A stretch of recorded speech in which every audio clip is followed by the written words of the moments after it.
चलिए कल वाला कंप्लीट कर लेते हैं।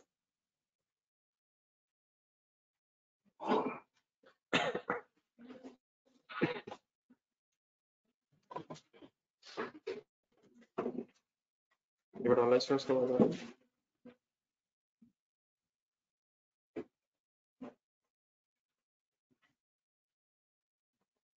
जी सर 30 जून 2022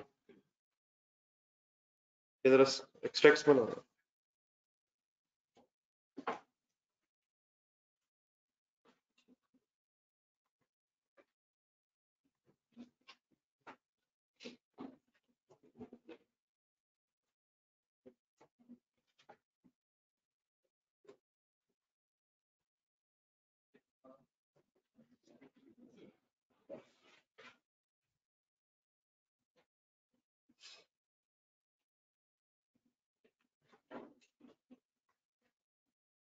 ये फिगर्स देख के तो पिछली तरह बनवाया जरा फिर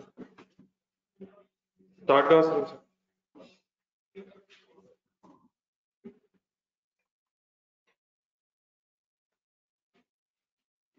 किस अमाउंट से स्टार्ट है ये जान ली है कितनी अमाउंट से स्टार्ट है सर प्रॉफिट बिफोर टैक्स ही है ना नेक्स्ट हेडिंग टैक्स में करंट टैक्स लिखो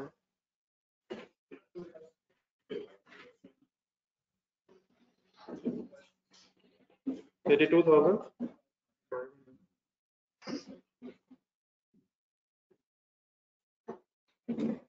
डेफर्ड टैक्स लिखो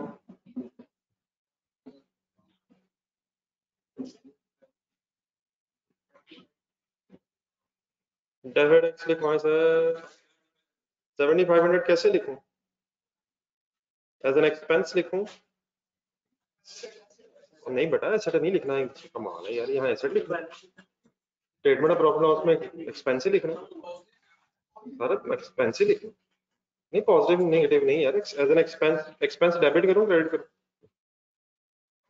ना करें जरा देख ले रिवाइज करें जान दे मुझे खुदा का नाम है लास्ट ईयर वाली एंट्री देखें सर लास्ट ईयर क्या एंट्री की है तो क्या अब एसेट बढ़ना नहीं अब एसेट बढ़ना तो डबल एंट्री क्या बननी अब एसेट खत्म हो गया सर तो जब एसेट का फायदा मिल गया तो एक्सपेंस बन गया एक एंट्री लिखें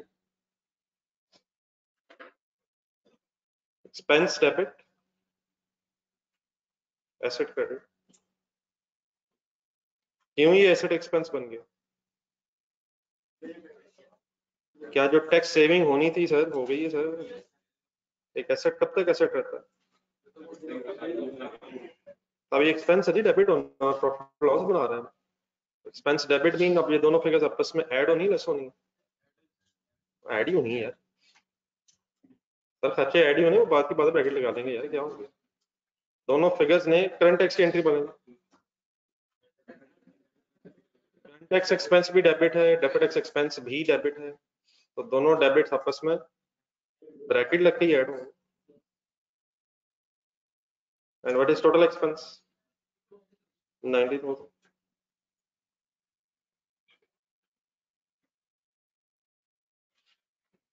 फाइनल फिगर का नाम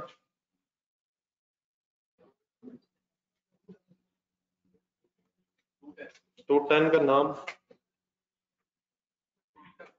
प्रॉफिट आफ्टर टैक्स ही है और क्या नाम है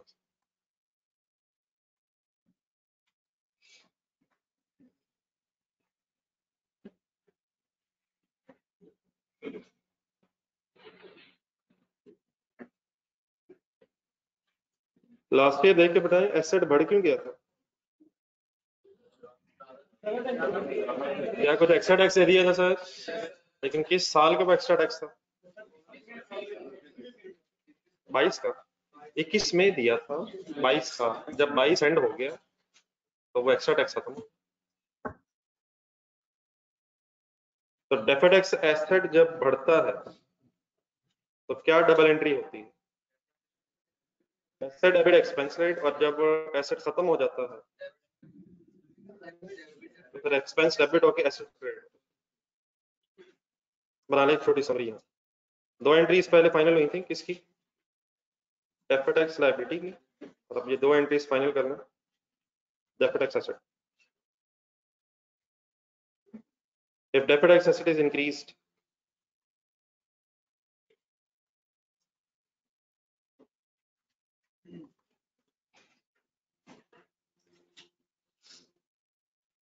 deferred tax asset डेबिट, वैसे आप सोच सकते हैं कब ये बढ़ता है, डेफर्ड टैक्स एसेट कब इंक्रीज होगा, जब अगला टैक्स अगले सालों का टैक्स इस साल में दे दिया होगा। और डेफर्ड टैक्स लायबिलिटी कब इंक्रीज होगी, जब इस साल का टैक्स अगले सालों में देना होगा। अगर इस साल कम टैक्स दिए जो अगले साल में देना, तो डेफर्ड टैक्स लायबिलिटी बढ़ जाएगी, और अगर इस साल ज्यादा टैक्स दिया अगले सालों का तो फिर एसेट बढ़ जाएगा। और अगर ये डिक्रीज हो जाए जब इसका बेनिफिट मिल जाए तो रिवर्स एंट्री हो जाएगी, एक्सपेंस डेबिट एसेट क्रेडिट।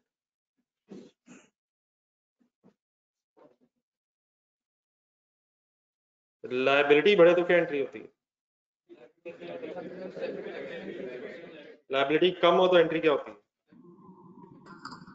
बस चार ही एंट्रीज हैं यार, अभी चार एंट्रीज के अंदर अंदर ही रहना है। एसेट कम हो जाए तो एसेट क्रेडिट एक्सपेंस डेबिट, पहले आप मेन चीज बोल रहे हो, लेकिन अब आए एक डिफरेंट एंगल से सुना ये स्टोरी, जहां से ये अपने सेकंड एग्जांपल स्टार्ट की थी वही आ रहा है।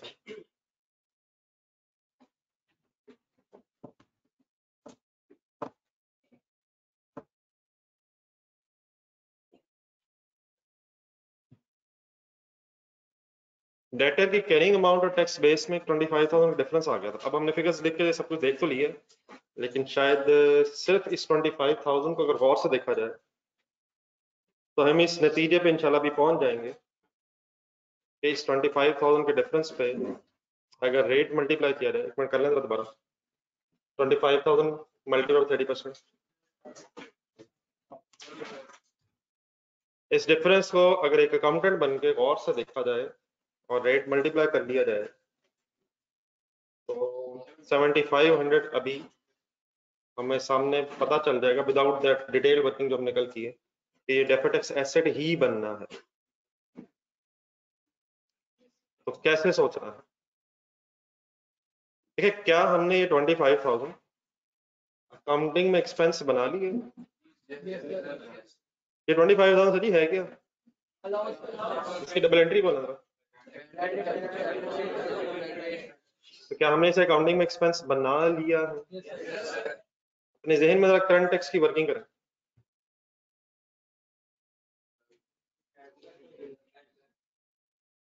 हमने इसे एक्सपेंस बना लिया है लेकिन टैक्स वाले इसे इस साल नहीं मानेंगे और वो इसे ऐड बैक करते हैं। अगर कभी भी कोई एक्सपेंस ऐड बैक होगा तो क्या टैक्सेबल प्रॉफिट ज्यादा हो जाएंगे, इस साल टैक्सेबल प्रॉफिट्स ज्यादा होने से क्या होगा, हम ज्यादा टैक्स दे रहे होंगे, क्या अगले सालों का दे रहे होंगे, कितना ज्यादा दे रहे होंगे, 25,000 नहीं 7,500, लेकिन अगले सालों में भी सोच सकते हैं। हमने तो एक्सपेंस रिकॉर्ड कर लिया है इस साल, जब भी कभी एक्चुअल बैड डेट्स हुए तो फिर इस 25,000 को टैक्स वाले एक्सपेंस अलाउ करेंगे। मैं फ्यूचर की बात कर रहा हूँ या इस करंट ईयर की बात कर रहा हूँ, अपने फ्यूचर में चला गया, जब टैक्स वाले इस अमाउंट को एक्सपेंस अलाउ करेंगे तो क्या हम भी एक्सपेंस बनाएंगे, हमने बना लिया। एक्सपेंस अलाउ करेंगे का मतलब होता है एक्सपेंस लेस होगा, किस में से, प्रॉफिट्स में से, तो क्या फिर टैक्सेबल प्रॉफिट्स कम हो जाएंगे, क्यों कम हो जाएंगे, वो एक्सपेंस अलाउ करेंगे, टैक्सेबल प्रॉफिट कम हो जाएगा। क्या टैक्सेबल प्रॉफिट अगर कम होगा तो फिर टैक्स सेविंग हो जाएगी, क्या हम इस डिफरेंस पे टैक्स सेविंग एक्सपेक्ट कर रहे हैं फ्यूचर जब भी डेफर्ड टैक्स की बात हो, ठीक है वो मैंने करंट टैक्स वैसे आपको बताया, deferred tax relates to future. क्या फ्यूचर में 25,000 इंटू 30% 7,500 हम टैक्स सेविंग एक्सपेक्ट कर रहे हैं? हमें कैसा लग रहा है? हम नॉर्मल लोग हैं, नहीं हमें फ्यूचर में तो अच्छा लग रहा है, फिलहाल दे दिए तो बोझ कम महसूस हो रहा है। तो अगर आपको लग रहा हो कि फ्यूचर में ज्यादा टैक्स देना तो फिर तो डेफर्ड टैक्स लायबिलिटी, और अगर लग रहा हो कि फ्यूचर में टैक्स सेविंग हो जाएगी तो it results in deferred tax. तो इस डिफरेंस को भी अगर रेट से मल्टीप्लाई किया जाए 30% तो अमाउंट आएगी हमारे पास। आफ्टर ऑल दिस डिस्कशन अगर हम थोड़ी सी हिम्मत करेंगे तो क्या इस नतीजे पे पहुंच जाएंगे कि डेफर्ड टैक्स एसेट का बैलेंस है। किस डेट पे ये क्रिएट हुआ है? तो what should be the double entry at the end of 30 June 2021? Asset debit expense में, और जब ये एसेट खत्म हो जाए तो फिर एसेट क्रेडिट एक्सपेंस में। तो ये जरा एक छोटी सी लाइन बीच में ऐड कर दें। बाकी ठीक है, अभी हम डिटेल में अदरवाइज भी कर रहे हैं, इसका भी कर रहे हैं, लेकिन ऐसा ऐसा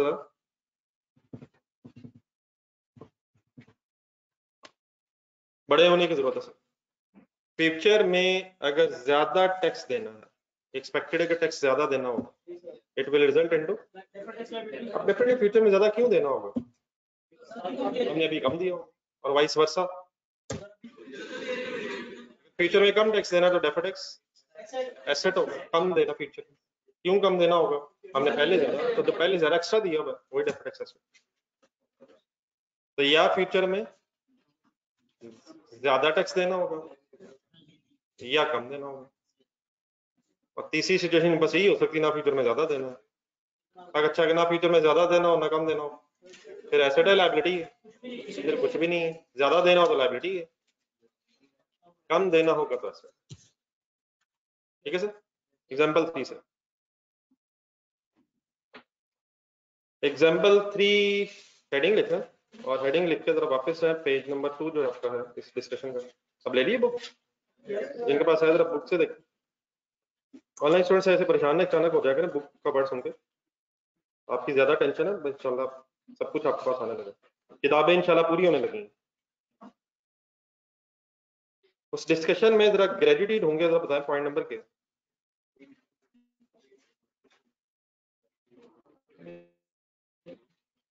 point number 8,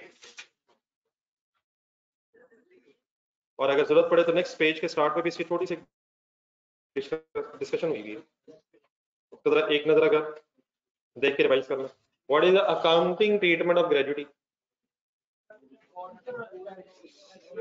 It is recognized as an expense on accrual basis. Page 74 है ना? Point number 8 आ रहा, नजर आ रहा है? अल्हम्दुलिल्लाह सब कुछ नजर आ रहा है। Gratuity is recognized as an expense on accrual basis. What is the tax treatment? What is the accounting entry of expense? Gratuity expense debit, payable credit. What is the accounting entry of payment?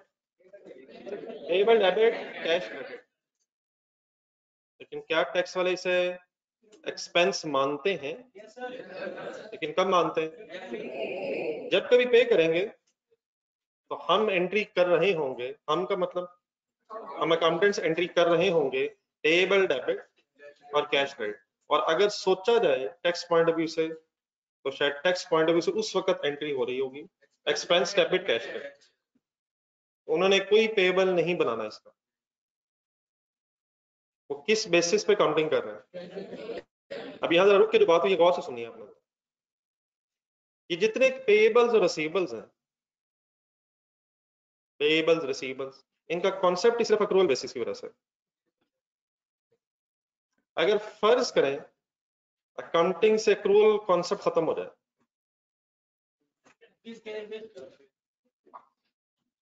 और cash basis आ जाए, तो इसका meaning भी होगा कि हम income record ही तब कर रहे होंगे जब कैश मिलेगा। तो फिर हमेशा कैश डेबिट पे ही इनकम क्रेडिट करेंगे, तो रिसीवेबल का कॉन्सेप्ट ही खत्म हो जाएगा अगर अकाउंटिंग कैश बेसिस पे शुरू हो जाए। और सिमिलरली एक्सपेंस कब डेबिट कर रहे होंगे? अगर कैश बेसिस शुरू हो जाए तो कैश क्रेडिट होगा तो एक्सपेंस डेबिट होगा, तो ना पेबल्स ना रिसीवेबल्स। ये पेबल्स और रिसीवेबल्स अकाउंटिंग में सिर्फ किस कॉन्सेप्ट की वजह से, एक्रूअल कॉन्सेप्ट। तो अकाउंटिंग में एक्रूअल ही है, लेकिन टैक्स पॉइंट ऑफ व्यू से अगर कभी कैश वर्ड आए तो इट सिंपली मींस कि कैश बेसिस पे इनकम या कैश बेसिस पे एक्सपेंस की बात हो रही है। तो ग्रेजुटी दोबारा देखें, अगर टैक्स वाले कैश बेसिस पे अलाउ करें तो इट सिंपली मींस कि वो एक्सपेंस रिकॉर्ड ही तब करेंगे जब कैश जाए, और वो कब जाएगा, जब एम्प्लॉय रिटायर होगा, जब पेमेंट हो। ठीक है, तो क्या एक्रूअल बेसिस अगर कभी आप देखें तो इट मींस कोई रिसीवेबल्स पेबल होंगे, सोच लेना रखें। लेकिन अगर कैश बेसिस हो जाए, मतलब मैं आपसे कहूं income is taxed on cash basis, what is the double entry? Income is taxed on cash basis, income credit, cash debit, expense is deductible on cash basis, expense debit, cash credit, expense is deductible on accrual basis। ठीक है, मतलब अगर for example वो routine business expenses point number 7, लेकिन बहरहाल एक point page number 4, एक page आगे तो एग्जांपल 1 की थी हमने। अब जिनके पास अदरवाइज पेज है कुछ ना कुछ देख लीजिएगा। एक चीज मैंने अभी आपसे कही थी कि अगर टैक्स ट्रीटमेंट सवाल में बताया हो तो फॉर एग्जांपल मैं आपसे कहूं कि सवाल में लिखा हुआ है कि expense is allowed on accrual basis, इसका मतलब एक्सपेंस डेबिट पेबल क्रेडिट पे अलाउड है, income is taxable on accrual basis, तो फिर ठीक है रिसीवेबल है। लेकिन अगर कैश बेसिस वर्ड आ जाए it means no receivable and payable. अब आ जाए एग्जांपल 3 पे।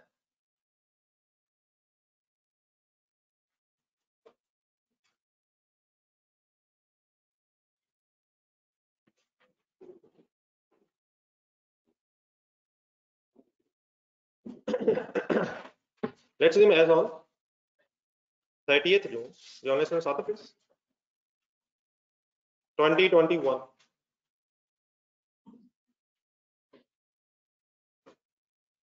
Suppose once again एक first year business है,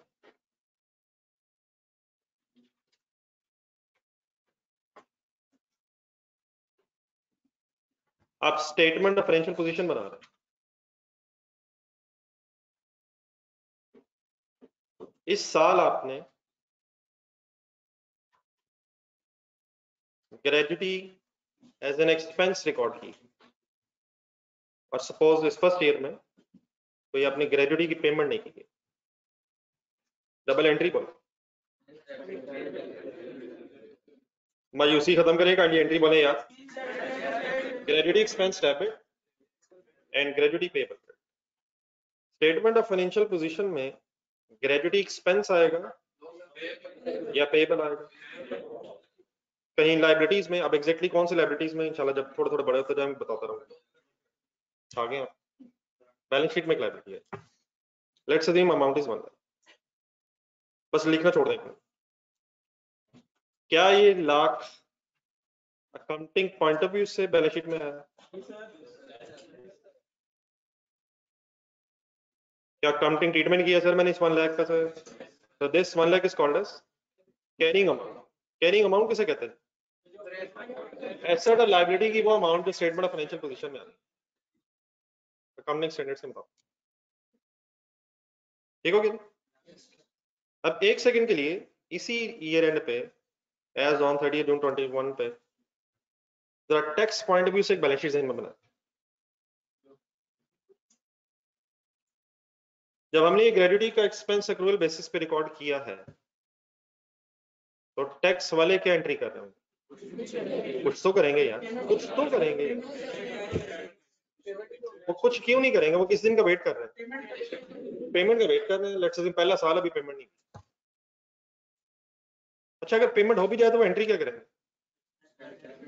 expense debit cash credit payable उन्होंने फिर भी नहीं बनाना। सोचना फिलहाल तो उन्होंने कुछ भी नहीं, क्यों नहीं किया? पेमेंट ही नहीं हुई। और अगर पेमेंट हो भी जाए तब भी उन्होंने पेबल का कुछ नहीं करना, उन्होंने एक्सपेंस और कैश की बात करनी। वापस बहरहाल फिलहाल यहीं आ जाए। इसके सामने 0 क्यों होना चाहिए? अब टेक्स्ट बेस सोचनी कैसे है? हमारे जहन में इस वक्त क्या बना हुआ है? एक बैलेंस शीट बनी हुई है और टेक्स्ट पॉइंट ऑफ व्यू से हम सोच रहे हैं। टेक्स्ट पॉइंट ऑफ व्यू से अगर बैलेंस शीट बनाई जाए इस साल के एंड पे, तो वहां कोई ग्रेजुएटी पेएबल की फिगर नहीं हो। 0 मींस कुछ तो होगी वैसे, तो थोड़ी सी कुछ ना कुछ। क्यों कुछ नहीं? वो अक्रूवल बेसिस पे एक्सपेंस मान ही नहीं रहे और इंतजार में, तो उनका ये एक्सपेंस नहीं है और देयरफॉर लायबिलिटी नहीं। क्या खर्चा होगा और ना पे किया हो तो लायबिलिटी होता है। एक्सपेंस हो गया है, पैसे नहीं दिए, वो क्या कह रहे हैं? एक्सपेंस होगा ही कब, पैसे देंगे, तो वो इस चीज में इंटरेस्टेड नहीं। क्या डिफरेंस आ गया है सर? ये डिफरेंस कब आता है? जब अकाउंटिंग और टैक्स ट्रीटमेंट डिफरेंट हो। अकाउंटिंग में अक्रूवल है और टैक्स में कैश। कितना डिफरेंस आ गया? अगर डिफरेंस आ जाए तो फिर या उस डिफरेंस के अगेंस्ट रेट मल्टीप्लाई करके लायबिलिटी बनती है या डिफरेंस है। अगर डिफरेंस ही ना हो तो उसका मीनिंग होता है कि अकाउंटिंग और टैक्स ट्रीटमेंट सेम है। लेट्स अज्यूम एक्सपेंस उन्होंने भी बना लिया, हमने भी बना लिया, अब फ्यूचर में क्या होगा? लेकिन अब जरा यहाँ रुक के जरा सोचें, क्या डिफरेंस आ गया इससे? अब कोशिश करते हैं कि वो सारी बहस जो हम पिछले 2-3 दिन से लिख के कर रहे हैं जरा जहन में हो सके। Ready sir? करंट टैक्स की वर्किंग जहन में लाए। हमने ये एक्सपेंस रिकॉर्ड कर लिया होगा। मैं इसके सेकंड इफेक्ट की बात करूं, डिफरेंटली सामने लायबिलिटी लिखी हुई है। इस लायबिलिटी का कोई सेकंड इफेक्ट भी है सर? एक्सपेंस डेबिट हुआ ना, करंट टैक्स पे आ जाता है। हमारे प्रॉफिट में से 1 लाख लेस हुआ होगा, टैक्स वाले इसे इस साल अलाउ नहीं करेंगे। क्या करेंगे? एड बैक कर देंगे। एड बैक करने से टैक्सेबल प्रॉफिट ज्यादा होने से क्या होगा? टैक्स ज्यादा बनता है। कैलकुलेटर पकड़े कितना ज्यादा होता है? अगर 30% रेट लेते थे, अरे एक मिनट चाह नहीं, जरा ये क्या हो गया, जज्बाती हो। डिफरेंस को अगर हम रेट से मल्टीप्लाई कर रहे हैं तो क्या हम कोई भी एक्स्ट्रा वर्किंग किए बगैर अब इस नतीजे पे पहुंच गए हैं कि ये इस साल एक्स्ट्रा टैक्स हो जाएगा? अब जरा अगले साल का सोचेंगे। अगले सालों, जब मैं अगले सालों की बात करता हूँ, नेक्स्ट ईयर जब भी कभी ये पेमेंट होगी, जब भी कभी इंप्लॉइज रिटायर होंगे, तो क्या ये 1 लाख रुपीस, क्या ये 1 लाख रुपीस हमें अलाउ हो जाए? अलाउ होने का मीनिंग क्या होता है? एक्सपेंस ब्रैकेट, क्या टैक्सेबल प्रॉफिट्स कम हो जाएंगे? टैक्सेबल प्रॉफिट्स कम हो जाएंगे तो क्या टैक्स सेविंग हो जाएगी सर? क्या टैक्स सेविंग आपको अच्छी लग रही है सर? ये डेफर्ड टैक्स एसेट बन गया। और डबल एंट्री से deferred tax asset, debit, expense, credit, वो सारी बहस जो हम करते रहे हैं, शायद उसे समराइज जहनी तौर पे किया जा सकता है। क्या मैं जज्बाती तो नहीं हो रहा ये अजीम करके? लिखे सर।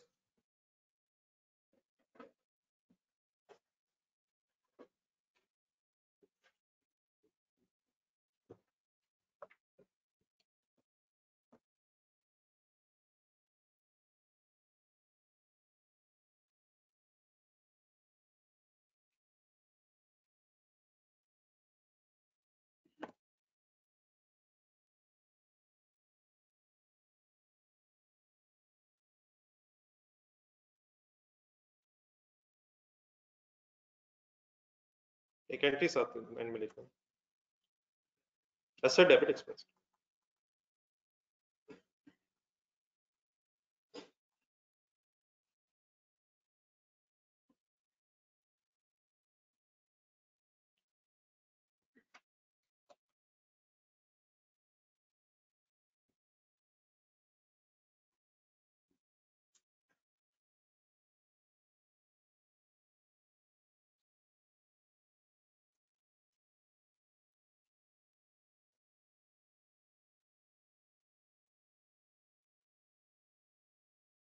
इस साल ये फाइनली एंट्री फिर रिवर्स हो जाएगी, तो उस वक्त फिर एंट्री क्या होगी? whenever, एक थोड़ी सी लाइन और लिखो, whenever gratuity is paid,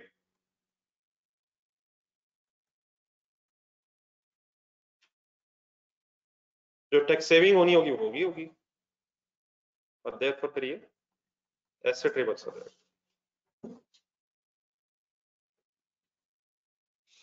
तो नेक्स्ट ईयर जरूरी नहीं, नेक्स्ट ईयर्स में कभी भी, ठीक है सर।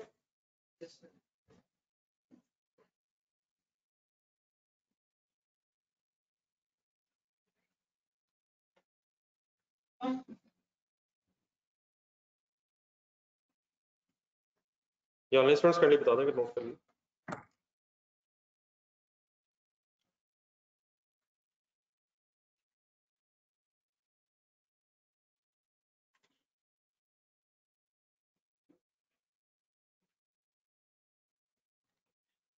देन सर ये बिन के बाद बुक है पेज नंबर 83 पर है।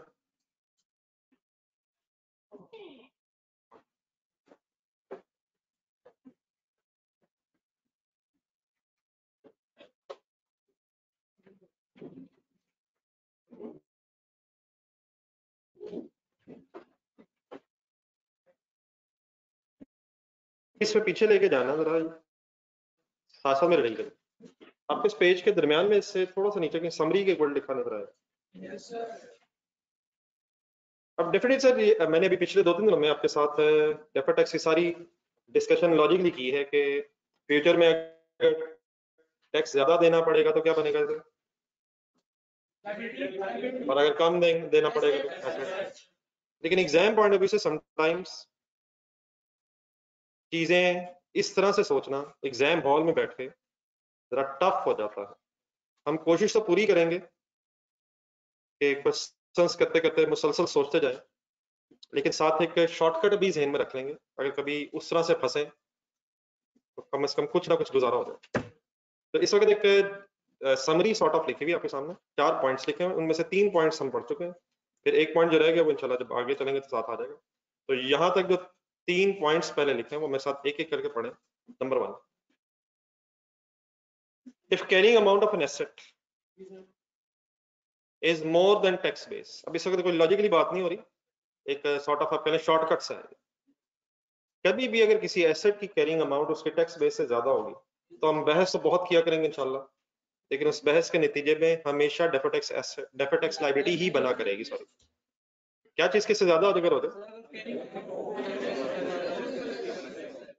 अपने रजिस्टर में वो फर्स्ट एग्जांपल देखें मशीनरी के जो 4 साल हमने बनाए थे। तो कहीं ऑनलाइन स्टूडेंट से प्लीज अपने रजिस्टर में ढूंढिएगा, अब पेज नंबर ना पूछ लीजिएगा मुझसे।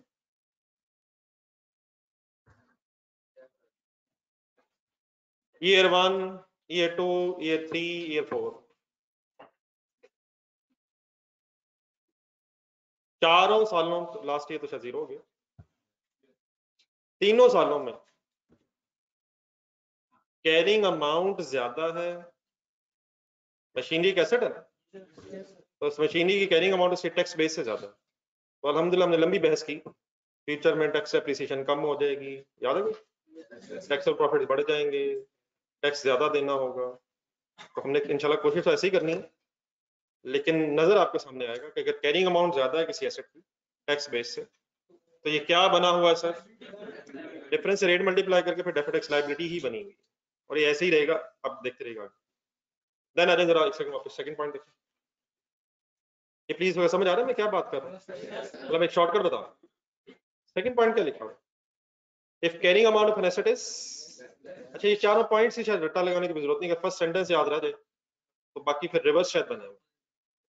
क्या लिखा हुआ सेकंड, अगर एसेट की कैरिंग अमाउंट कम हो रही है टैक्स बेस से तो फिर डेफर्ड टैक्स एसेट बन जाता है। अल्हम्दुलिल्लाह ये भी हमने एग्जांपल कर ली, डेटर्स वाली निकाला भी, debtor what was the carrying amount of debtor, ना कर यार, ना कर यार, carrying amount final figure, debtor asset है, डेटर एसेट है सर, कैरिंग अमाउंट क्या है 475,000, बेटा प्लीज 475,000। फाइनली कैरिंग अमाउंट किसे कहेंगे, अलाउंस लेस करके या अलाउंस लेस से पहले? फाइनली हमारी बैलेंस शीट में फिगर तो 475 आएगी final figure. What is tax base final? तो डेटर की carrying amount less than tax base है। तो बहस इंशाल्लाह करते रहा करेंगे, लेकिन उस बहस के रिजल्ट में बनेगा क्या? इंशाल्लाह एसेट ही बना करेगा। ठीक हो गया? तो थर्ड पढ़े आगे।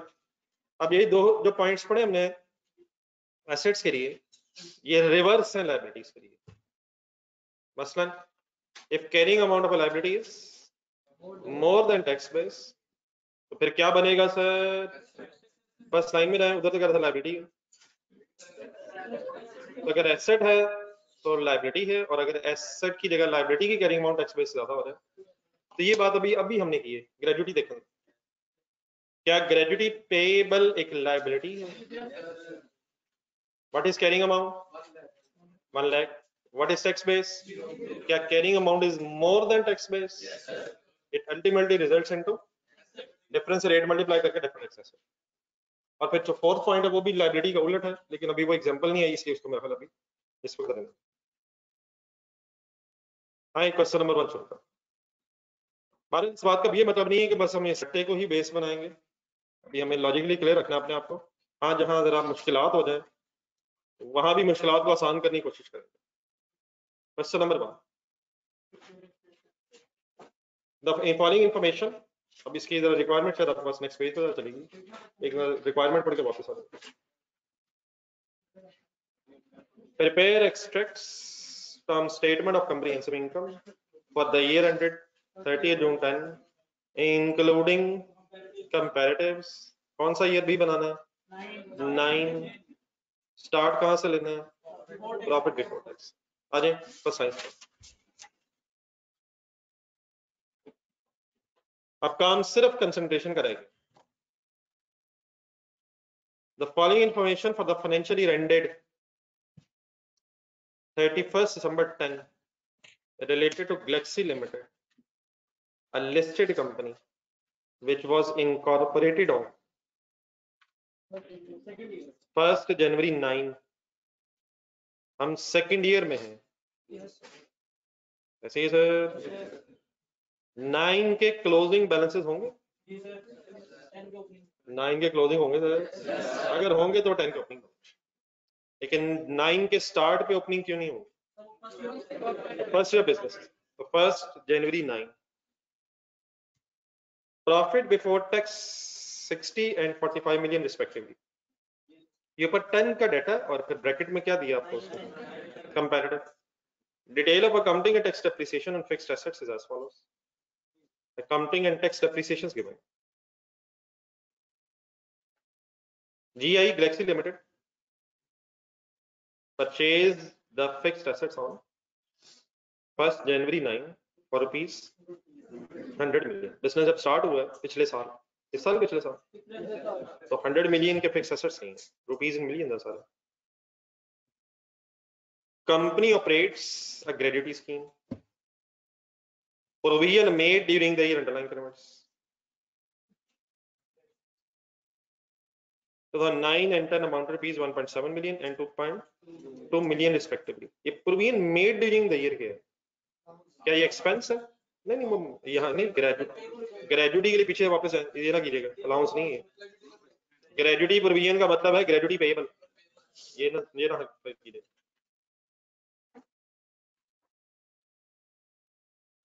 नहीं मतलब मेड ड्यूरिंग द ईयर, ये क्लोजिंग बैलेंसेस हैं पेएबल के, ये एक्सपेंस फॉर द ईयर है।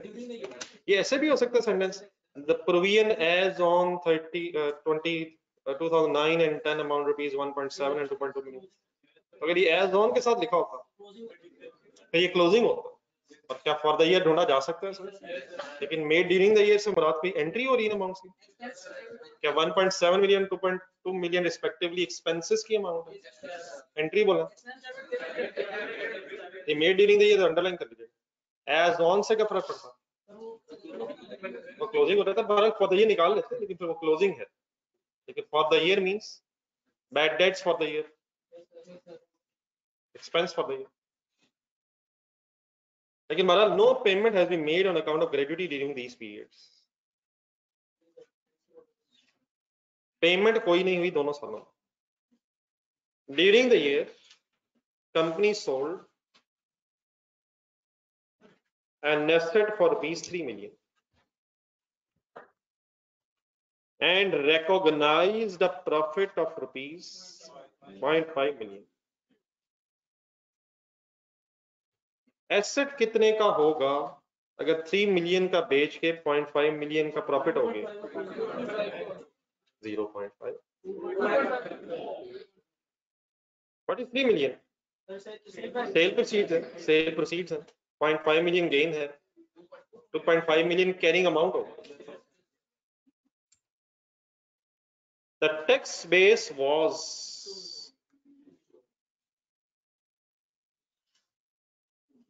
what is cash received? 3 million. What is tax base? Tax में कितना लॉस है? क्या टैक्स में भी गेन है? लेकिन वो गेन डिफरेंट क्यों लग रहा है? कैरिंग अमाउंट और टैक्स बेस में फर्क लग रहा है. तो what is taxable gain? 1 million. What is accounting gain?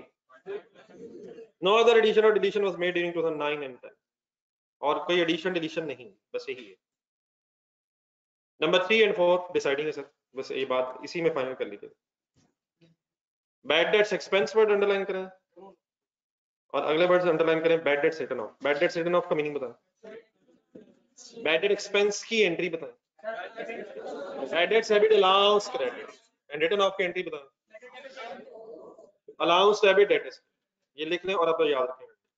हमेशा बाय डिफॉल्ट हम क्या अज्यूम करेंगे? अलाउंस बन रहा है और देयरफॉर राइट ऑफ होगा.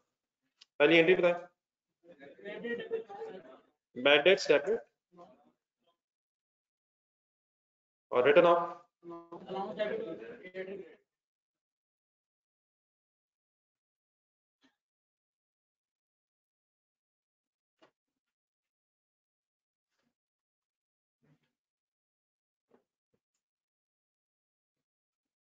ये ठीक है बेटा? ऑनलाइन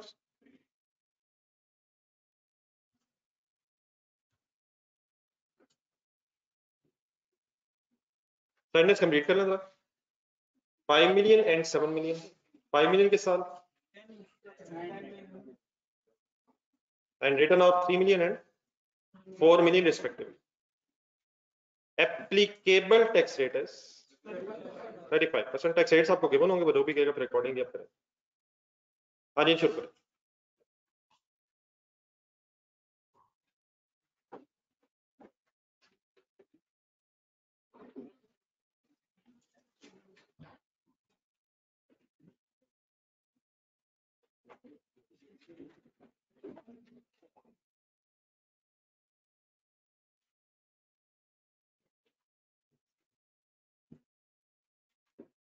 गैलेक्सी लिमिटेड से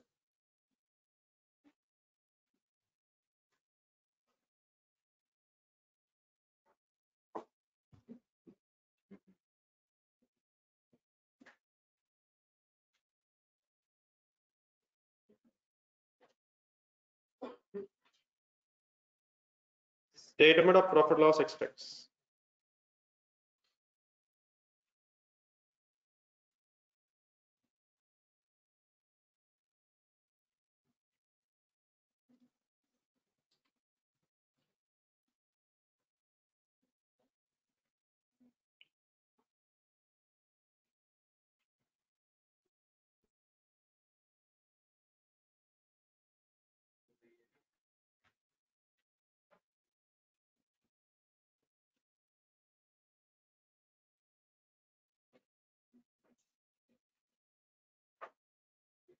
Statement of profit and loss extracts for the year ended 31st December 2010. जिस चीज की जिस वक्त जरूरत पड़ेगी वर्किंग करेंगे. अब सीक्वेंस में सोचने वाली चीज है.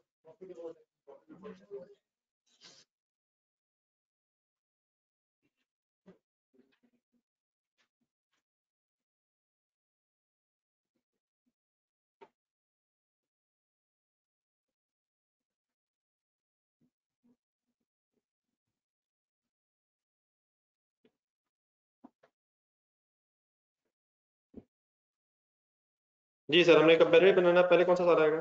10 9 रुपीज इन मिलियंस कहीं लिखना है।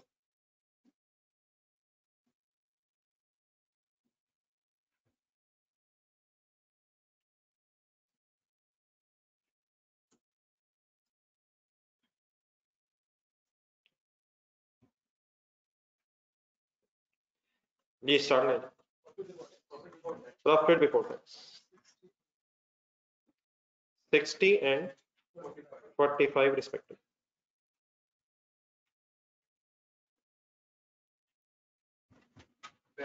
एक मिनट सर, ये transfer bad debt expense profit and loss में सर ध्यान दें वो साथ साथ सर यहीं पे ना सर ना टैक्स की हेडिंग देखें sir statement of profit loss में बैड गेम शुरू add back sir profit loss expects बन रहे हैं सर प्रॉफिट बिफोर टैक्स के बाद हेडिंग क्या नहीं है सर टैक्स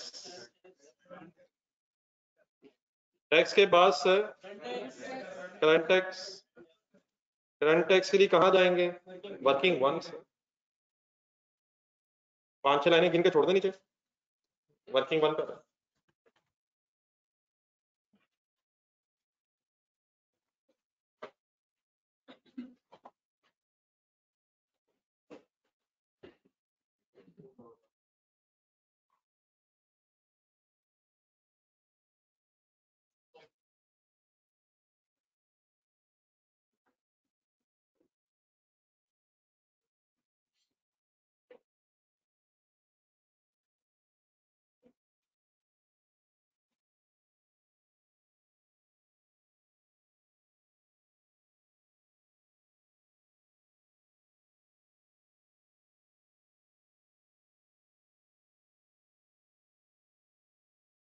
जी sir working one current tax से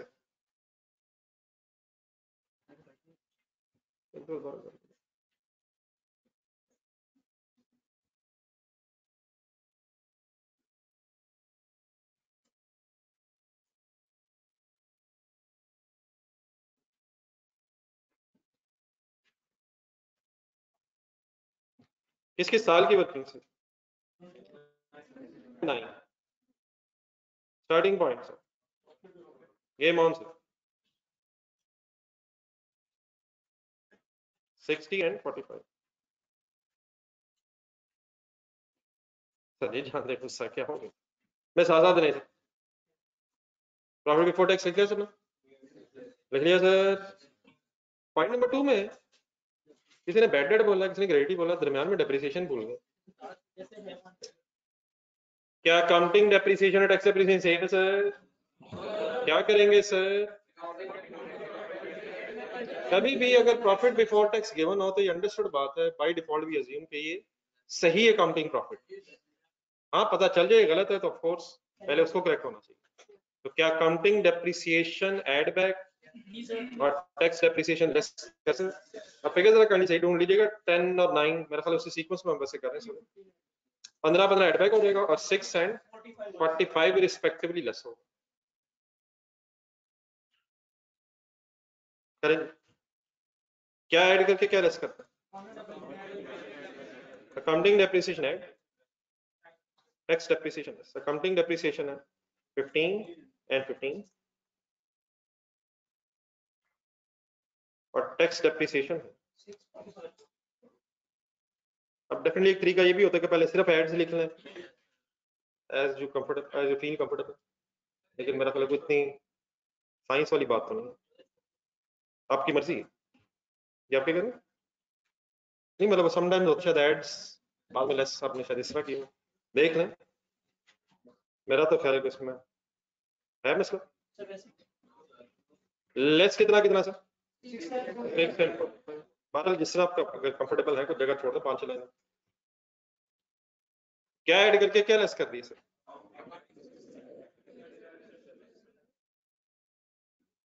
चले आगे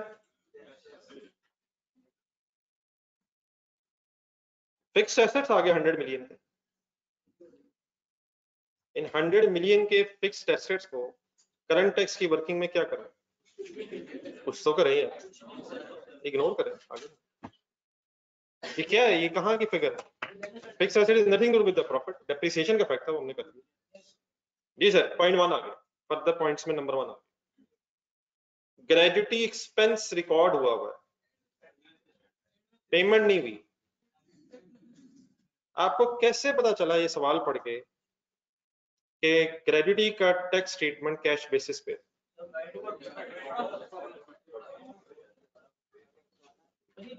पहले क्वेश्चन देखना होता है, ना हो तो फिर वो ज़हन में लाना होता है। तो आपने बिल्कुल ठीक किए, यहाँ question is silent regarding tax treatment of gratuity, तो हमारे ज़हन में यकीन वही आना चाहिए। लेकिन फर्ज करें यहाँ लिखा होता है gratuity is allowed on accrual basis, तो सवाल नहीं काट देना, सवाल नहीं काट देना। आपके ज़हन में बिल्कुल सही आया। बाय डिफॉल्ट पहले क्या देखेंगे? क्वेश्चन, हाँ वहां नहीं है तो यकीन है जो हमने पढ़ा वो अल्हम्दुलिल्लाह फाइनल। क्या करके क्या करते हैं सर? पेमेंट हुई नहीं, देयरफॉर क्या नहीं करेंगे? चलिए बता दें क्या फाइनल करें, सही वर्ड्स के साथ बताइए। ग्रेजुटी एक्सपेंस सेटबैक होता है, और क्योंकि पेमेंट हुई नहीं इसलिए लेस कुछ नहीं होगा। ठीक है, तो कितना कितना रिस्पेक्टिव खर्चा है? हाँ जी देख लीजिएगा, 2.2 मेरा ख्याल है 10 का, और 1.7 शायद है 9 का रिस्पेक्टिवली, 1.7 एंड 2.2। लेकिन हम जरा कंपैरेटिव फॉर्म में बना रहे हैं। ऐड बैक होगा या लेस होगा सर? क्यों ऐड बैक होगा सर? ये खर्चा है जो अलाउड नहीं है, सही बिल्कुल आवाज आई है, इफेक्ट कैंसिल करने की।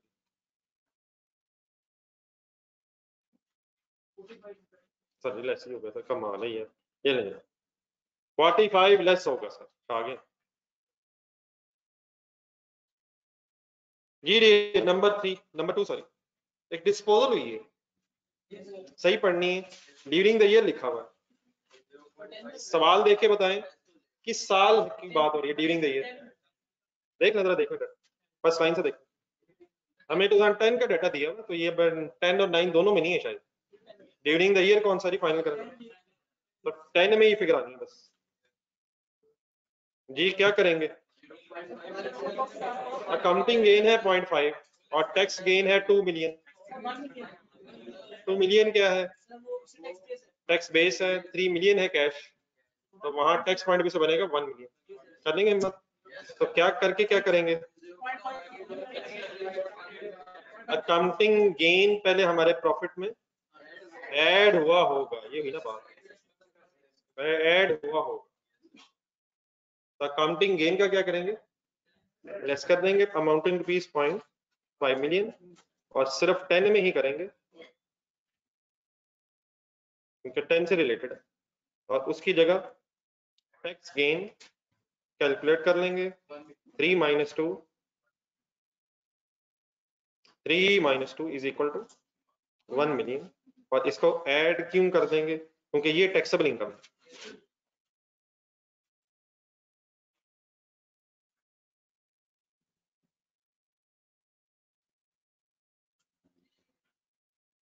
ये any confusion sir?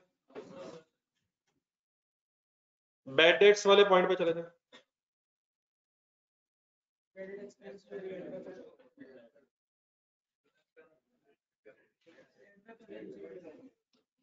Bad debt expense और बैड डेट्स रिटर्न ऑफ, आपको कैसे पता चल रहा है कि बैड डेट एक्सपेंस अलाउड नहीं है? हमारे जेहन में फिर वही आया कि टैक्स वाले तो एक्चुअल अलाउ करते हैं, क्योंकि क्वेश्चन में कुछ नहीं बताया। तो देयरफॉर हम क्या करके क्या करेंगे? एक्सपेंस ऐड बैक करके। अच्छा मुझसे एक सवाल ये पूछा जा रहा है कि हम ये भी तो कर सकते थे कि मसलन ये प्रॉफिट पे है, 0.5 ने लेस होना है और 1 ऐड होना है, तो हम नेट करके 0.5 ऐड कर दें, कर सकते हैं, लेकिन ऐसे ना कीजिएगा। एग्जाम में ये जहन में रखना कि अब नेट करके क्या करना है ना, नहीं साइंस में उड़ाए, क्या करके क्या करें काइंडली, जो अलाउड नहीं है उसे रिवर्स करें, जो अलाउड है उसको करें। जितना टाइम हमने इसको सोचने में लगाया मेरे को उतनी देर में हो जाना था। तो bad debt expense add back करेंगे और bad debts return of less करेंगे। करेंगे सर? कैसे करेंगे करवा दें जरा, ये डाटा जरा देख लें। हाँ जी किस तरतीब से, जरा तरतीब से ही करवा दो। Bad debt expense eight 5 and 7 respectively, and return of Bad debts, actual bad debts, yeah, bad debts written off. Bad debts written off 3 and 4 less कर देते हैं, written off लिखेंगे।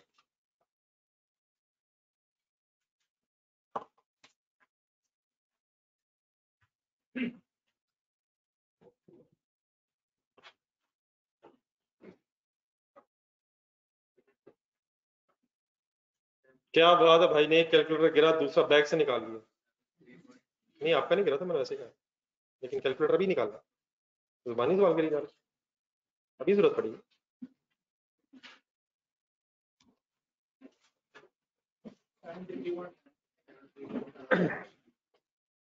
जी सर जी, टैक्स रेट का क्या करें इस वर्किंग में?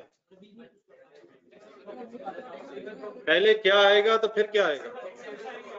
Taxable profit आएगा तो रेट मल्टीप्लाई होगा। ये टैक्सेबल प्रॉफिट निकालेंगे।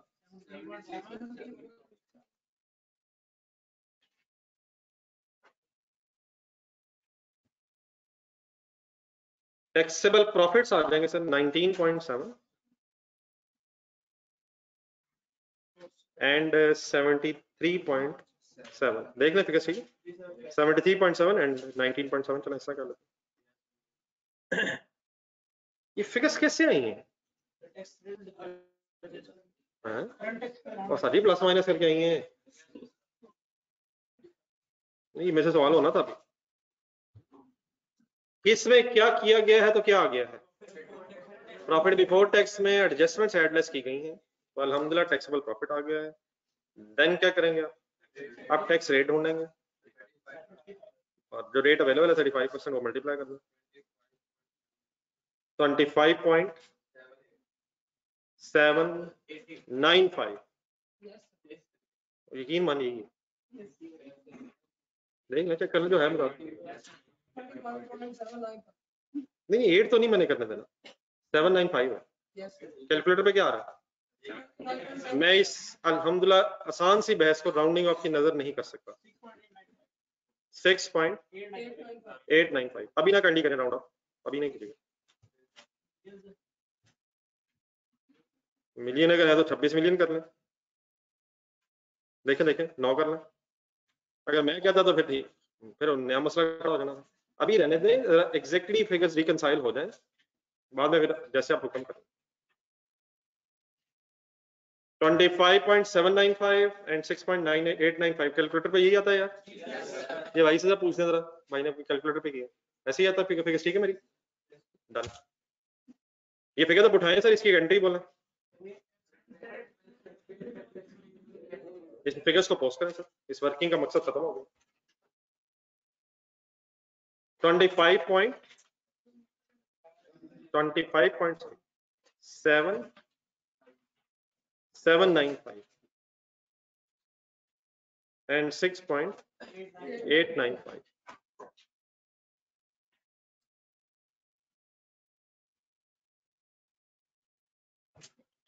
ब्रैकेट क्यों लगा दी आपसे पूछे बगैर में? डबल एंट्री बोल रहे हैं सर, तो करंट टैक्स में बेटा एक्सपेंस डेबिट ही होना, करंट टैक्स एक्सपेंस डेबिट ही होना है। हाँ पेबल क्रेडिट होना। सेकंड वर्किंग शुरू हो गई, डेफर्ड टैक्स वर्किंग नंबर 2 में। अब डेफर्ड टैक्स जो है, पिछले 2-3 दिन से हमने काफी डिफरेंट तरीकों से डिस्कस किए हैं, कभी कुछ कभी कुछ कभी कुछ।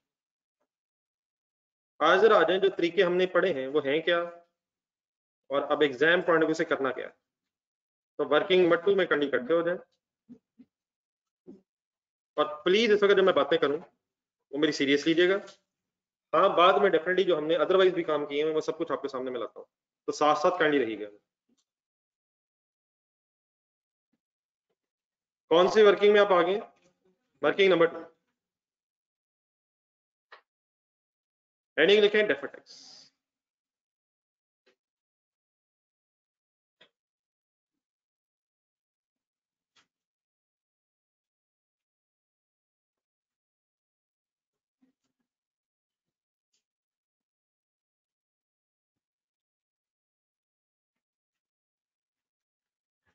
अब अगर आप लिखना छोड़ दें और देखना शुरू कर दें, समझना शुरू कर दें, रिवाइज करना शुरू कर दें, सबसे बेस्ट है। मैं अभी इस क्वेश्चन की वर्किंग टू बाद में करता हूँ, पहले जरा यहाँ अपने हाथ से हम चंद बातें जरा आकर नोट करना, लेकिन समझ के। डेफर्ड टैक्स हमने दो तरह से डिस्कस करना शुरू किया हुआ है। एक है इनकम स्टेटमेंट अप्रोच, या इनकम स्टेटमेंट की जगह जरा statement of profit and loss approach.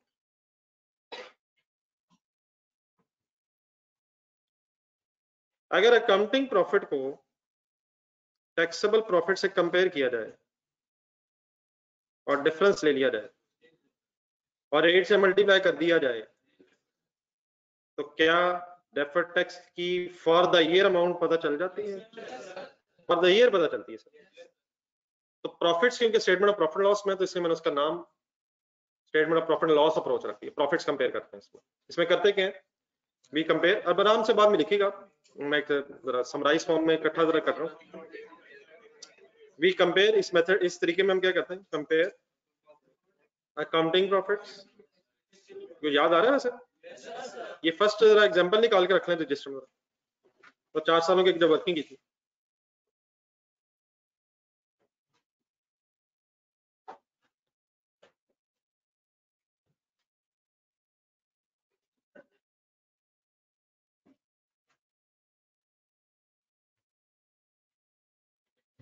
पहले 4 साल की वर्किंग और साथ नीचे करंट टैक्स की वर्किंग के बाद एक्सट्रैक्ट्स बने होंगे। करंट टैक्स की अमाउंट थी पहले साल में 25,500 सारी थी सर। फिर 4,500 तक कैसे पहुंचे? 1 लाख अकाउंटिंग प्रॉफिट था, 85,000 टैक्सेबल प्रॉफिट था, डिफरेंस 15,000 था, रेट से मल्टीप्लाई किया। बोर्ड पे देखें, इस अप्रोच में क्या करते हैं, अकाउंटिंग प्रॉफिट्स और टैक्सेबल प्रॉफिट्स को कंपेयर करते हैं, और अगर डिफरेंस आ जाए, डिफरेंस अगर आ जाए तो उसे रेट से मल्टीप्लाई करते हैं, मल्टीप्लाई बाय टैक्स रेट। और रेट मल्टीप्लाई करने से दो चीजें आ जाती हैं ना सर, जाने दो गुस्सा सर, खुदा के लिए। फॉर द ईयर आता है, फॉर द ईयर आता है, फॉर द ईयर आता है। पहले और दूसरे साल में देखें, वही रखें सामने, पहले और दूसरे साल में रेट मल्टीप्लाई करके या तो डेफर्ड टैक्स एक्सपेंस की डेबिट अमाउंट आ जाती है,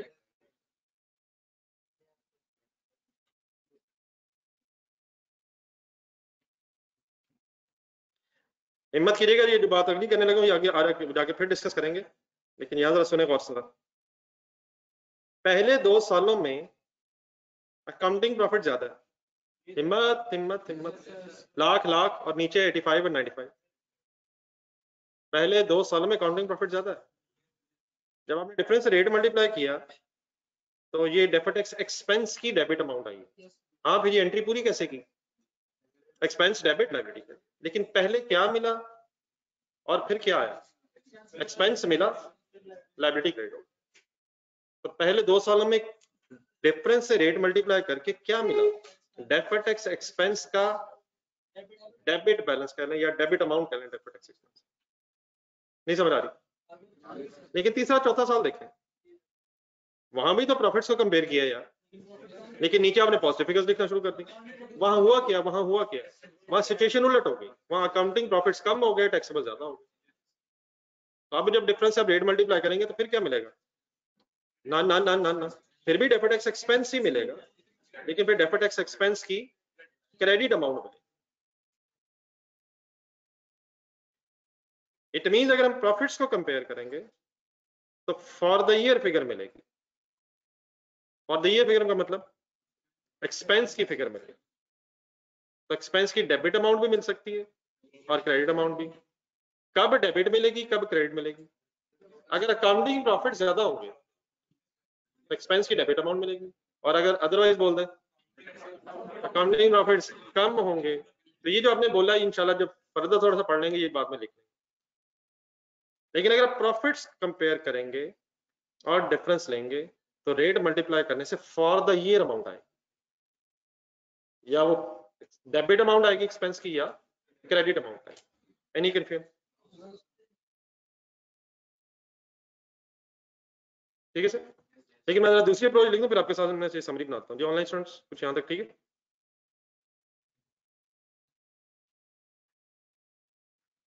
दूसरी अप्रोच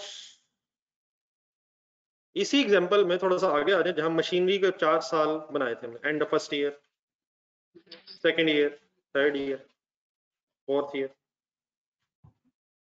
अनदर वे क्या है, नहीं अनदर वे क्या है कि आप कैरिंग अमाउंट्स और टैक्स बेस को कंपेयर कर। तो कैरिंग अमाउंट और टैक्स बेस अगर वर्ड आपके सामने बोला जाए तो we are talking about statement of financial position या स्टेटमेंट ऑफ प्रॉफिट लॉस।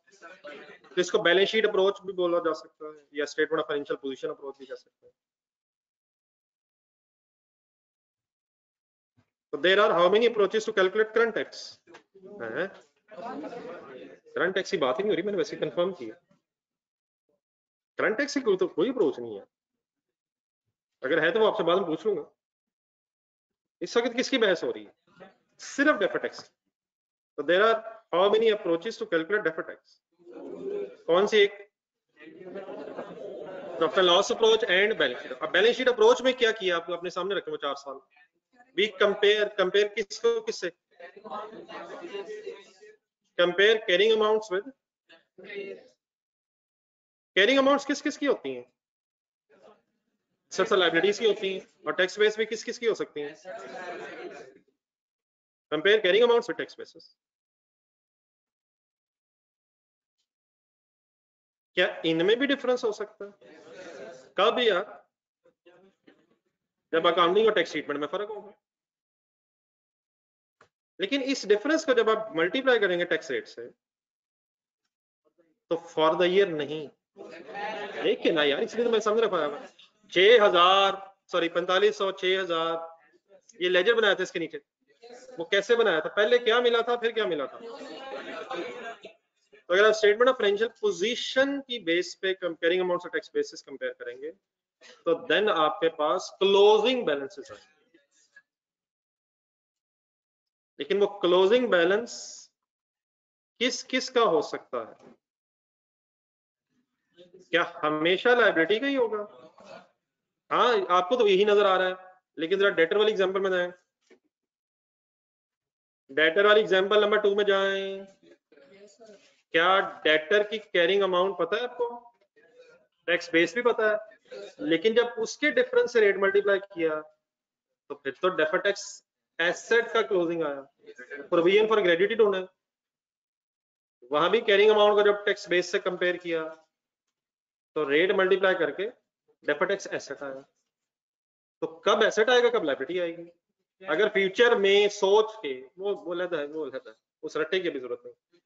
वापस आ रहे फर्स्ट एग्जांपल पे, अगर फ्यूचर में लग रहा होगा ज्यादा टैक्स देना है तो लायबिलिटी का क्लोजिंग कैलकुलेट हो जाएगा, और अगर फ्यूचर में लग रहा होगा कम टैक्स देना है तो एसेट का क्लोजिंग कैलकुलेट होगा। इस सिनेरियो इस अप्रोच से पहले क्लोजिंग आएंगे, लेकिन क्या क्लोजिंग आ जाए तो फॉर द ईयर भी आ जाते हैं, लेकिन पहले क्या मिलेगा?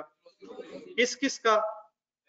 या डेफर्ड टैक्स एसेट का क्लोजिंग मिल जाएगा या डेफर्ड टैक्स लायबिलिटी का क्लोजिंग।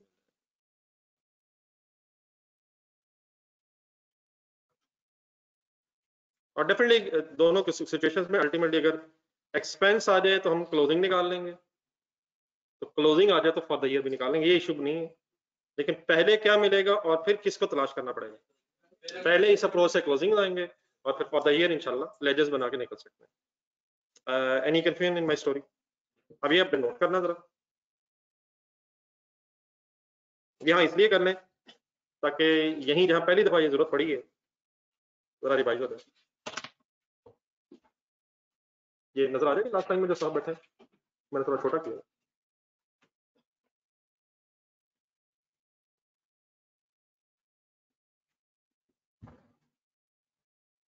ये ऑनलाइन सोर्स से करनी जरा लिख के बताना।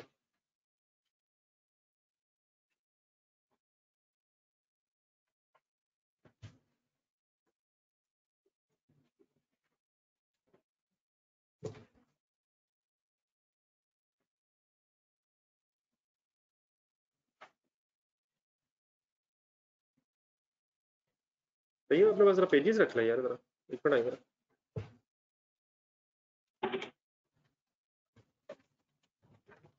ये आपके लिए ही कर रहे हैं अपने लिए। ये पे इसके बैक साइड पे ये करो, एक ही पीछे आगे पीछे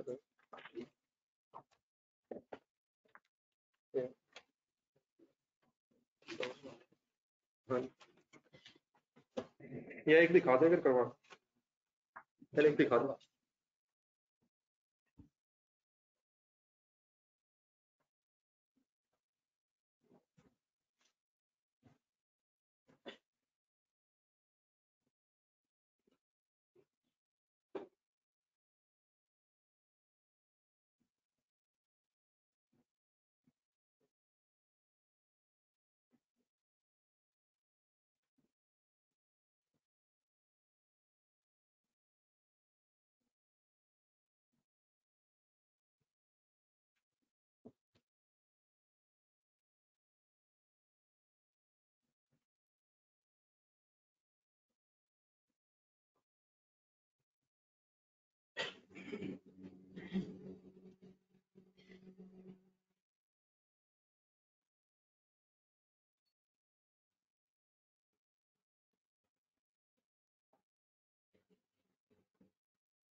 करवा ले, नहीं करवा के दिखा दे बाद में।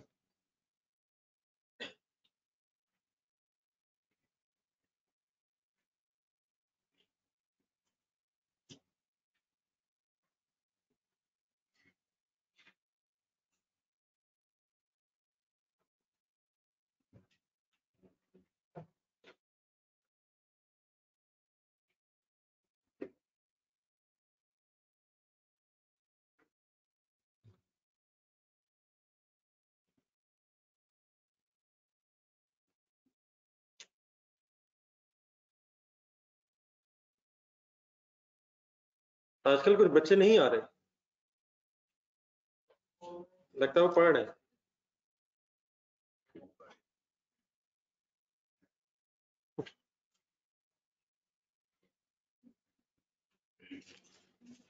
सारी रात लगता पड़ता है। रिजल्ट तो फाइनल हुआ अभी तक, रिजल्ट डेट तो नहीं क्या वैसे है, अनाउंस हो रही है तो फोर तो मेरा ईद का दिन बनता है।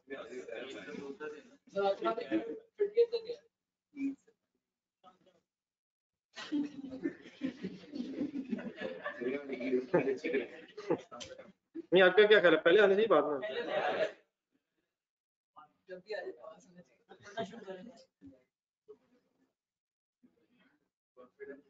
ये नोट कर लिए सर, ये कॉन्फिडेंस ना खुदा के लिए लफ्ज बोल दीजिएगा, ये शटर होते एक लम्हा भी नहीं लगता, फिर ये नहीं समझ आती सर ये पेपर कैसे किया सर, कैसे हो सकता। मैंने 90 नहीं, मैंने 98 का किया था, मैं तो सर्टिफिकेट ऑफ मेरिट एक्सपेक्ट कर रहा था, क्या 20 नंबर आया। ये ना खुदा के लिए कीजिएगा, कम से कम इस वक्त फिरौनियत नहीं, हाँ पास हो गए ठीक है वक्त तौर पर 1-2 मिनट के लिए, लेकिन इस वक्त नहीं करेंगे। ये पहला इत्तेफाक है आप लोगों का, पहला है ना, पहला नहीं वो तो एएफसी का होना ना, तो बहरहाल काइंडली ये खत्म करें, ये फिरौनियत ना करें इस वक्त, कम से कम हम्बल रहें, बाकी अल्लाह तौफीक दे, यहाँ बड़े बड़े बुरे जो लौट जाते हैं। बहरहाल ठीक है, अल्लाह का शुक्र, अल्हम्दुलिल्लाह इंशाअल्लाह।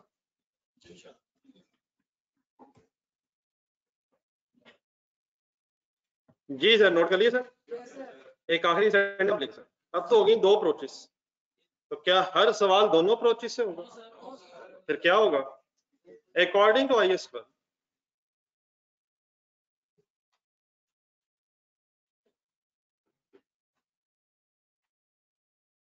IS12 of income taxes always use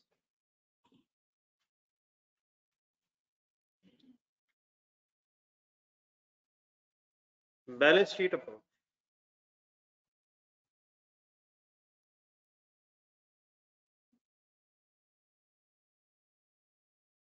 Always use balance sheet approach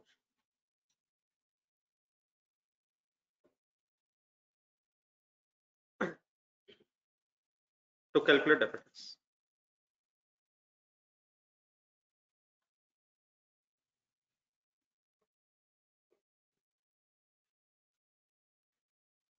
means किसको किससे कंपेयर करें? If however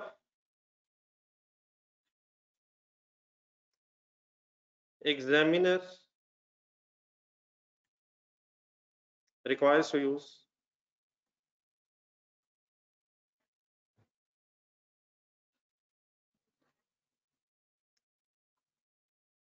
income statement approach,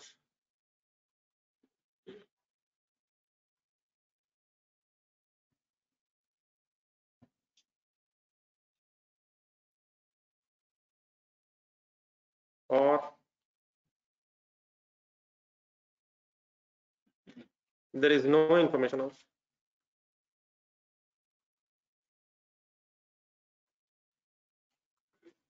carrying amounts and expenses,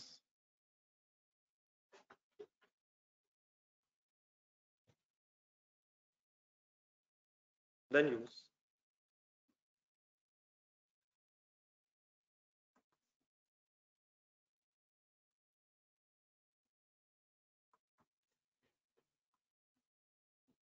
income statement approach.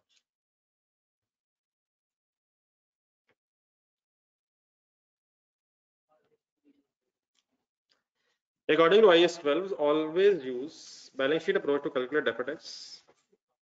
मतलब बाय डिफॉल्ट आपके ज़हन में आना चाहिए carrying amount of tax base, लेकिन अगर एग्जामिनर कहे फॉर एग्जांपल लिखते हुए कहे कि डेफर्ड टैक्स आपने इनकम स्टेटमेंट अप्रोच से या प्रॉफिट्स को कंपेयर करके कैलकुलेट करना, या पूरा क्वेश्चन सही तरह पढ़ लेने के बावजूद आप कैरिंग अमाउंट्स और टैक्स बेसिस तक ना पहुंच सके, ये नो इन्फॉर्मेशन का ये मतलब नहीं कि गिवन नहीं है, गिवन तो शायद कभी भी ना हो, लेकिन डाटा ही नहीं है कि हम कैलकुलेट कर सकें। क्या चीज?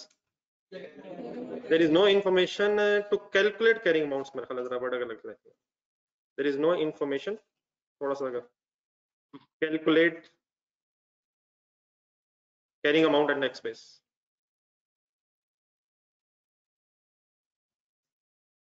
तो अगर हम ना पहुंच सके कहां तक, कैरिंग अमाउंट्स और टैक्स बेस तक, फिर डेफिनेटली मजबूरन हम कहां शुरू हो जाएंगे, हम प्रॉफिट्स को कंपेयर कर लें। अच्छा, इस वक्त जो जहां तक हम पहुंचे हैं ये अभी आपका बड़ा एक इनिशियल लेवल है, तो अगले 2-3 दिनों में ये गेम काफी एडवांस हो जानी है। यकीनन इस वक्त आपको लगेगा कि ये टाइम जरा कंज्यूम ज्यादा हो रहा है, वो सीधा है तो सही प्रॉफिट्स कंपेयर हो जाते हैं, तो वो आपके साथ रह के मैंने भी थोड़ा सीख लिया, लेकिन काइंडली पहले इसको प्रेफरेंस देनी है, बाकी आपके साथ साथ हूँ, वो भी हो रहा है ये भी हो रहा है, लेकिन ये नहीं कि ये हो जाए तो इसको छोड़ के वो करना है।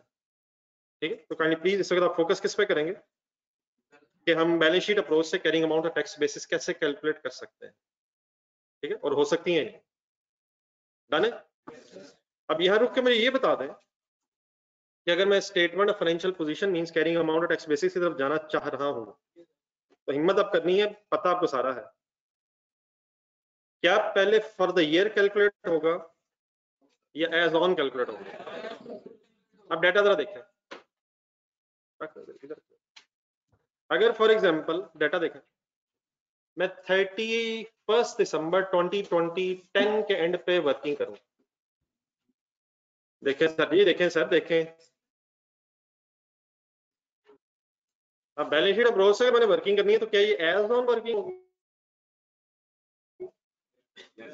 क्या एसेट्स और लायबिलिटीज एज ऑन होती हैं सर? तो अगर बेटा मैं वर्किंग करूं 31 दिसंबर सॉरी 2010, तो मेरे पास क्लोजिंग कैलकुलेट हो जाएंगे,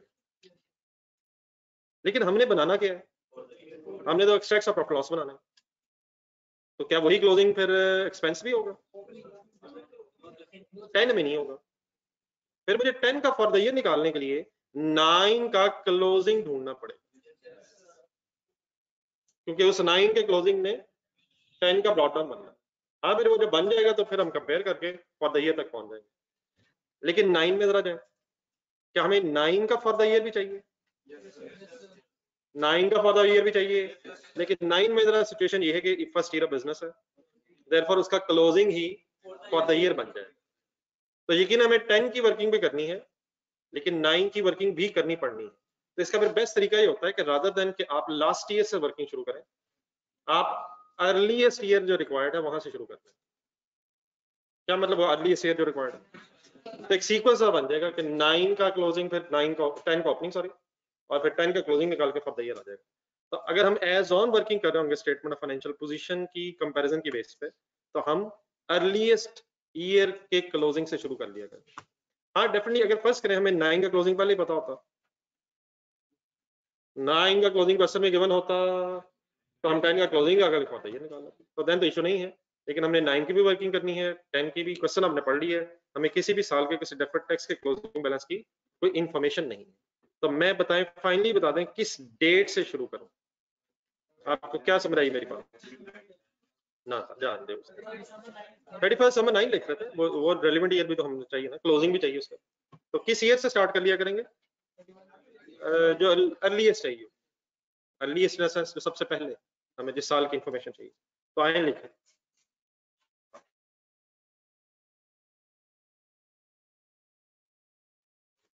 बस जनवरी 9 पे वर्किंग करने की जरूरत क्यों नहीं है, या 31 दिसंबर 8 पे वर्किंग की जरूरत क्यों नहीं है?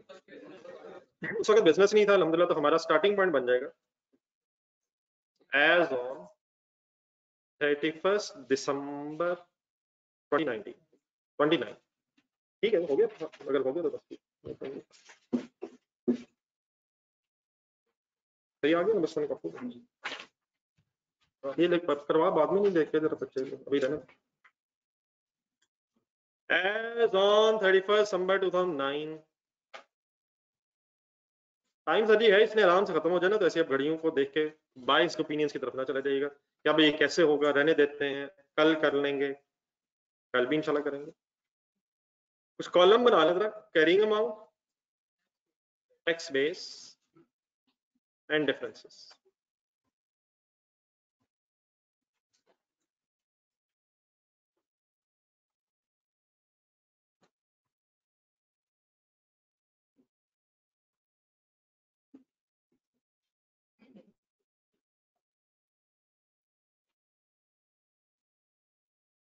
कैरिंग अमाउंट्स और टैक्स बेसिस के वर्ड सुन के आपके जहन में क्या चीज आनी चाहिए? हम statement of financial position items की ढूंढने की बात कर रहे हैं, तो पूरा सवाल मेरे साथ आपने अब रीड करना है। अमाउंट्स और टैक्स बेसिस छुपी हुई है, उनको आपने ढूंढना। Point 1 sir, profit before tax की कैरिंग अमाउंट बता दो।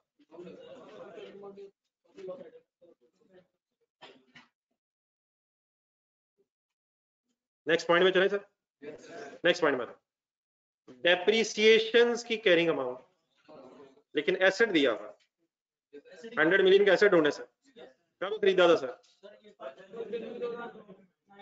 नहीं हुआ सर, सब जाने दो गुस्सा। 100 मिलियन का एसेट,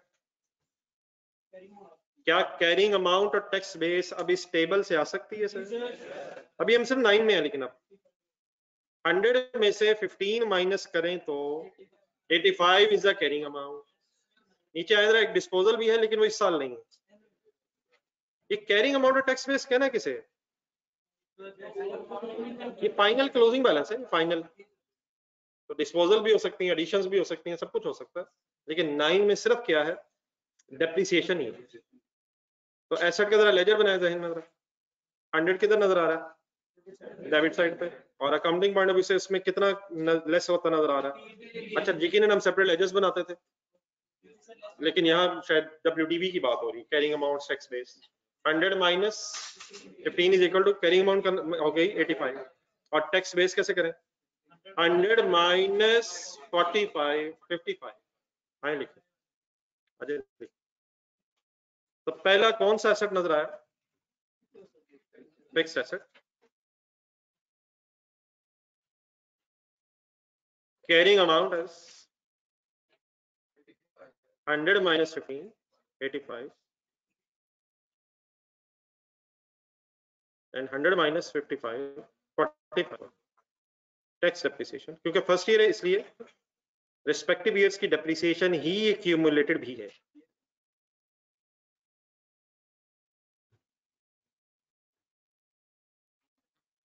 डेप्रीसिएशन ही फर्स्ट ईयर होने की वजह से एक्यूमुलेटेड भी है। इनमें डिफरेंस है सर, कितना है, क्यों है, ट्रीटमेंट का फर्क है।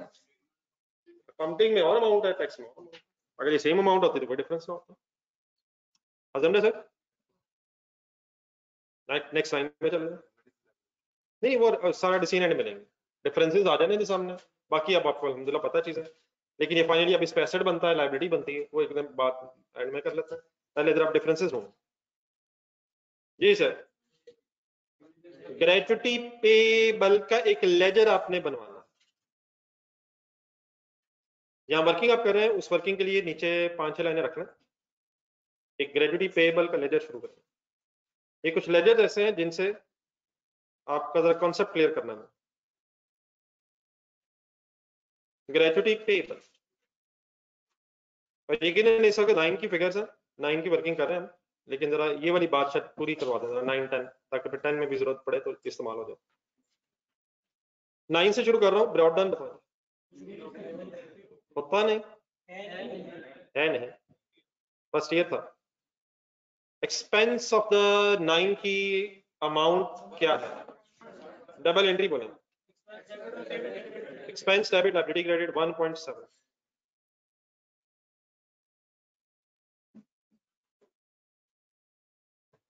ठीक है, any payment during the year, होती नहीं है, नहीं है, नहीं तो 1.7 क्लोजिंग हो गया।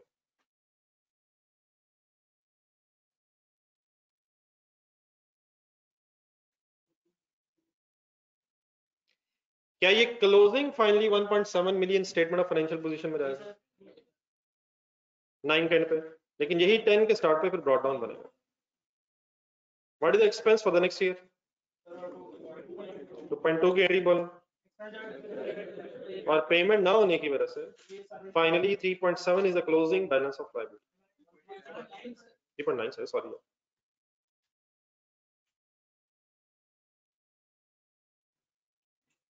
3.9।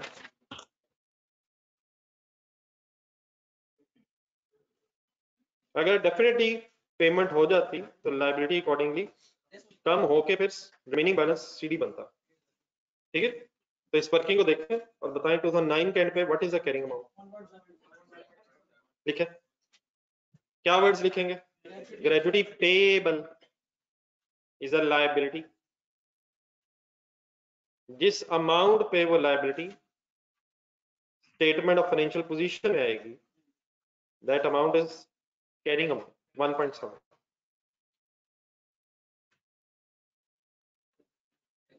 ये 1.7 तक मैं क्या सोचते सोचते पहुंच गया कि हमने ये एंट्री की होगी, ये पेमेंट हुई होगी, नहीं हुई है, तो ये सीडी बन गया। यही ग्रेच्युटी पेबल अब ध्यान में रखें, और टैक्स बेस के एंगल से मुझे जरा ग्रेच्युटी पेबल का लेजर बनवाएं। इनकम टैक्स ऑर्डिनेंस ध्यान में रखें और ग्रेच्युटी पेबल का लेजर बनवाना शुरू करें। तो फिर एक्सपेंस की क्या एंट्री होगी, वो एंट्री होगी नहीं, अभी उनका एक्सपेंस हुआ ही नहीं। तो अगर एक्सपेंस ना हुआ तो एंट्री क्या होगी, कुछ तो होगी, कुछ भी नहीं होगा। तो बैलेंस शीट ऑफ टैक्स अगर जहन में लाई जाए इनकम टैक्स ऑर्डिनेंस की बेस पे, तो टैक्स बेस 0 होगी। क्यों, वो रिकॉर्ड ही नहीं कर रहे। क्या वो रिकॉर्ड करेंगे भी नहीं कभी, लेकिन वो इंटरेस्टेड नहीं है। और कैश बेसिस रिसीवेबल्स पेबल्स कब होते हैं,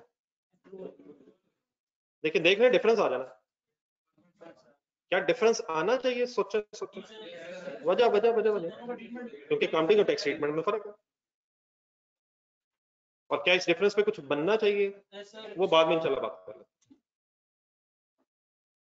डन सर, डिफरेंस तक आ जाए, देन क्वेश्चन देखें और क्या रह गया।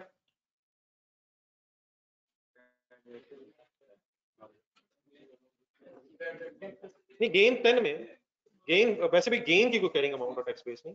हाँ नेक्स्ट ईयर में फिर आके एसेट अकाउंट दोबारा बनेगा 10 में, ठीक है आना उसका भी, लेकिन कैसे आना वो बात करते हैं। क्या बैड डेट्स और अलाउंस की कोई गेम है सर, क्या अलाउंस आपकी स्टेटमेंट ऑफ फाइनेंशियल पोजीशन में आता है? कहां से लेस होता है? Is allowance a statement of financial position item? जाने दें यार, बैड डेट्स में तो स्टेटमेंट ऑफ फाइनेंशियल पोजीशन नहीं आता।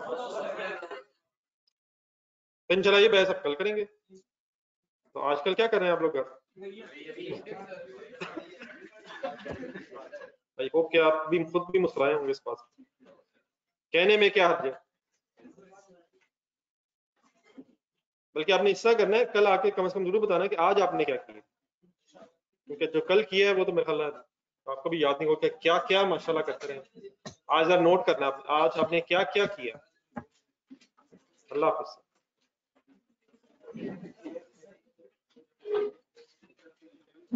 अपनी आजकल दुआ में मुझे जरूर शामिल रखिएगा यार। आपका रब से ताल्लुक